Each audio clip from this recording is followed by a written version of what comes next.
கோவை மருதமலை வனப்பகுதியில் உடல்நலம் பாதிக்கப்பட்ட யானைக்கு கிரேன் மூலம் நிற்க வைக்கப்பட்டு தீவிர சிகிச்சை அளிக்கப்பட்டு வருகிறது. காட்டு யானையின் உடல்நிலை குறித்து கால்நடை மருத்துவர்கள் குழுவினர் தீவிரமாக கண்காணித்து வருகின்றனர். மத்திய பிரதேச மாநிலம் இந்தூரில் யோகா பயிற்சி முகாம் நடத்தி வந்த பல்பீர் சிங் என்பவர் தேசபக்தி பாடல்களுக்கு நடனம் ஆடியபோது மயங்கி விழுந்து உயிரிழப்பு. தனது கையில் தேசிய கொடியை ஏந்தியபடி மயங்கி விழும் வீடியோ வெளியாகி பரபரப்பு.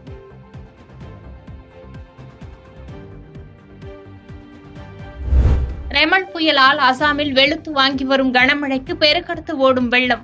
வெள்ளம் பாதித்த பகுதிகளில் சிக்கியுள்ள மக்களை படகுகள் மூலம் மீட்கும் பணி தீவிரம். 20 ஓவர் உலகக்கோப்பை கிரிக்கெட் போட்டி இன்று தொடக்கம். முதல் ஆட்டத்தில் அமெரிக்கா கனடா மோதல். பாதகம் செய்பவரை கண்டால் நாம் பயங்கொள்ளலாகாது பாப்பா. மோதி மிதித்து விடு பாப்பா, அவர் முகத்தில் உமிழ்ந்து விடு பாப்பா. அண்மை செய்திகளை உடனுக்குடன் தெரிந்து கொள்ள இணைந்திருங்கள் இயம்நாடு தொலைக்காட்சியுடன்.